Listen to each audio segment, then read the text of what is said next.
going. Feel the rhythm. 1368 AM, broadcasting in the Hawke's Bay.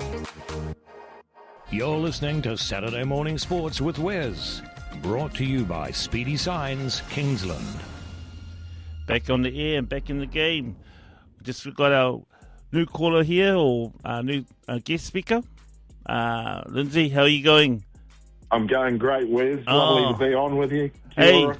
Hey, what's the weather like down in Christchurch? It's a bit grey and foggy at the moment. We're hoping it'll burn off. It's got a bit of a cloud thing going around.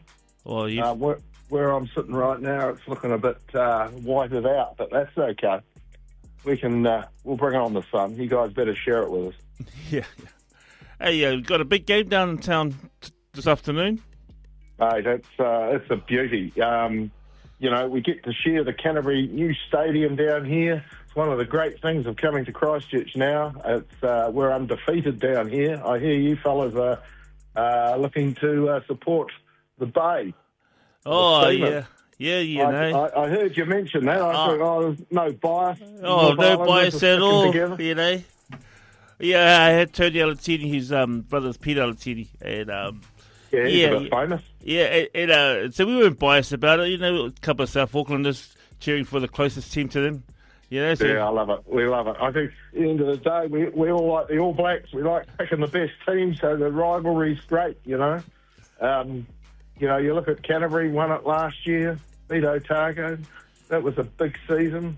And come out of the old stadium and into the new one. It's a brilliant stadium. It's well-sized. Yeah, you guys need to build one in Auckland on the waterfront. Oh, yeah, no, we've had massive discussions around that. I mean, 2011 was probably our best chance to pivot from Eden Park.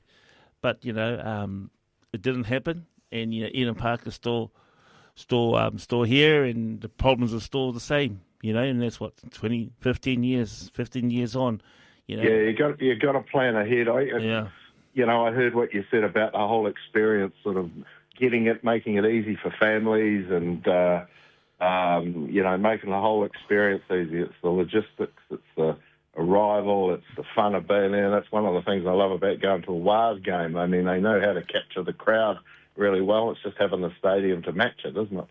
Yeah. And I've been a WesSA fan now. 2017, I switched my jersey from a Bulldog to WesSA, to Warriors, and it's been, there haven't been like years like presently. There have been some lean years, so it's been definitely the WesSA have built experience. So it's not and I think Auckland had that experience. Like we're going back to the 80s and maybe even the 90s, where going to Eden Park was so accessible. You could park pretty much very close to the stadium. There weren't all these sort of restrictions around residents. And it was still cheap enough to buy a hot dog and some chips for less than $10. So you're going back in time there. Yeah, and that's that was the experience. Before orange cones, too, Yeah. Oh, and the orange cones and the traffic management. But and that's what made, I think, Eden Park accessible. But now it's just too many restrictions for the. And I say this not to be critical of Eden Park, but I go that you've made the corporate experience, because they got still able to drive straight up, very close. And I've been on both sides. I've been there for corporate function, been there for Joe Public, and I think for the Joe Public, it's the experience. You don't feel like you appreciate it when you go to that stadium. Yeah. I think that was like the Warriors maybe 6 or 7 years ago, but they've turned that around, and they've done it in a few smart ways. They've by making it accessible. Tickets were accessible, cheap, and then at the same time they had had good MCs. They're able to hype up the crowd. They copied some things from America. They did the Kiss Cam, but they call it the Pukana Cam. Mm-hmm. So they just made the experience fun. And then from there, it became like everyone wants to be at the game. Like, I experienced that down in Canterbury. You know, the local fans really enjoyed having the Waz there. You know, so we love it. I mean, the thing is, you're so right, Wes. I grew up in horse racing, and my father, when I was a kid of about 10 or 11, we were going to Addington Raceway, and in the day he had a bunch of horses, say Cup Week, Cup Day, and I remember we had sort of, there was Speedy Guest, and it was the days of the Rapaho and horses like that winning at the time. And they were putting on restrictions on children going into where the horse area was, and you had to be over the age of 12. And my father had a major punch-up on Cup Day because he wanted me to go in and see the horses, because we always used to rub noses with the horses before the races. It was one of the traditions. When you have a racehorse, you smell the horse, and if he smells sweet, you know he's healthy and he's going to go good. And it was one of the traditions we always carried on. And he said to the management at the time, he said, if you restrict children getting in to see the real sport, you will pay a penalty in years to come. You will lose a generation. And horse racing, sadly, got too heavily involved in restrictions and regulation of managing people's access to things. And the sport lost the coherence of the experience of the race and the event, and they went into the idea of TAB and sold it more as a gambling sport. But you've got to keep the essence of the sport. You know, kids have got to come through and know what it's like to play those sports, and then you relate to the players in the big events, because it's an exciting thing to be part of. Yeah, it's 100%. Everybody loves sport. Yeah, that's 100% right. And, hold that thought. We'll be back for a break, but we'll talk about some childhood memories when we get back, because me and George had some childhood memories about going to the horses. So you're Saturday Morning Sport, and we'll be back with Lindsay shortly. You're listening to Saturday Morning Sports with Wes. Brought to you by Speedy Signs, Kingsland. Radio Aotearoa. Keep it going. Turn it up. Feel the rhythm. 88.2, broadcasting in Pukekohe. You're with Saturday Morning Sport with WesSA here on Radio Aotearoa. Welcome back to Saturday Morning Sport with Lindsay down in the Canterbury in Christchurch there. Lindsay, we just talking about, just before the break, we talked about memories of your experience of when you went to horses with your dad. I shared earlier on my experience with my dad going to the LG racecourse, how he took me there on Saturday mornings, and then I pretty much stayed by the tree and the playground for the whole day while he went betting. Yeah, well, I had experiences with my father. I mean, we stayed in Whakatane, so the only race course was actually in Rotorua. So we would always go there and spend the whole day there, and I'd go with my $20 and he'd go with however much he went with. Yeah. And I'd come home with $30 or $40. Well, I got really good at climbing trees and just hanging around jungle gyms.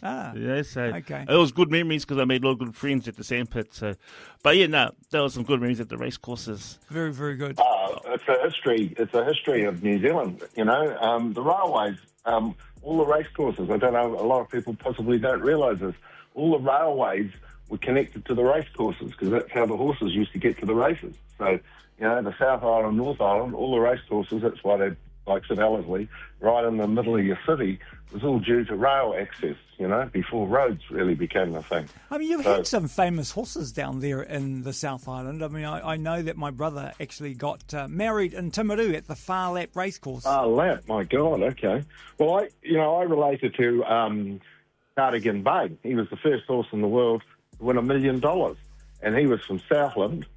Odds had him. And I remember going to see him as a kid at Putahiko Island, the one, I can't even say the word, up in Auckland, and it was amazing, And when we're talking racing today, I was looking up before you got me to come onto this. Dexter Dunn won the Hambletonian last week, and we don't talk about sort of trotting. But winning the Hambletonian, world's greatest driver, came out of Canterbury, currently living in the US. Amazing record Dexter's compiled, and he drove some horses for us when he was younger. Fantastic. Oh, so Dexter's been living and making a living out of New York. being a rider, out in America now. Yeah, he is. It's one of those sports that actually doesn't get enough press coverage here. You've got the world's greatest harness racing driver. You've got James McDonald in Sydney, who's just surpassed 130 Group 1 race winners. James McDonald's got a name in Australian racing geez, unbelievable. These sports, there's so much sports you can talk about. And when you were talking about going back to the John Hart days of Auckland dominating rugby, at the time, I remember we were in Auckland a lot racing horses and against the Purdons. Racing rugby and beer was our whole traditional sporting, memorabilia, wasn't it? Yeah, no. Definitely racing, rugby and beer, and there's a lot of sport now. One of the things I wanted to ask you too, because I have had a friend, they've formed a syndicate, and then they've bought a horse, and now they're involved in keeping an eye on the horse and watching the horse. They're starting to because before the horse is about to race, you invest early. They say invest early into a horse, and then is that popular in New Zealand? My last horse syndicate was with 8 mates of ours, and we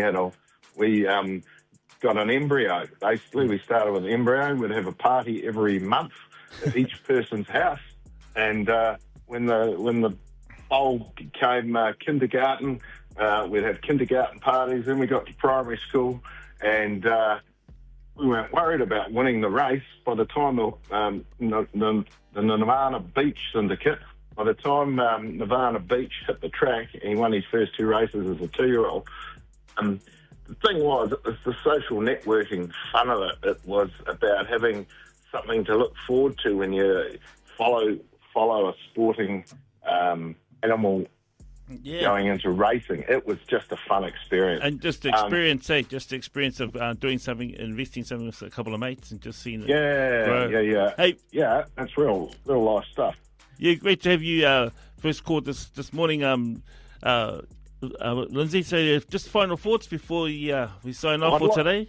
Yeah, I'd like to do a shout-out. Currently, I'm playing in the New Zealand first team, and want to do a shout-out to Mark O'Neill and Jerry Roby. They're going to the game today. Mark's an NZ first guy and a leader of rugby in Christchurch. But I also want to do a shout-out to John and Christine Parnapa in Auckland. Christine's getting a few treatments at the moment for health, and they're great supporters of the league in Auckland, got a great history, and I love going to the MRI when we go to Auckland. They're just great people. And also my kōrero coach, James Daniels, down in Christchurch. I need a wee bit of coaching on my kōrero. But look, we're looking forward to the game today. It will be an awesome game. Canterbury's not resting on its laurels. It's knocked over Auckland 38-31 and Otago 19-15. Still playing like an underdogs. Hungry, it's 50 years of provincial rugby being celebrated here in Canterbury. And, it's going to be an exciting game. We shout out to the Waz. Hopefully they'll knock off the Broncos. And, it's just an exciting time. Awesome. Letting me come on. No, thank you very much, Lindsay. Look, we look forward to your weekly contribution here on Saturday Morning Sport, and I will certainly say hello to Christine and John. In fact, I think I'm catching up with them in the week. So, thank you very much for joining us. We're on Saturday Morning Sport with WesSA. We'll be back right after this break. You're listening to Saturday Morning Sports with Wes, brought to you by Speedy Signs, Kingsland.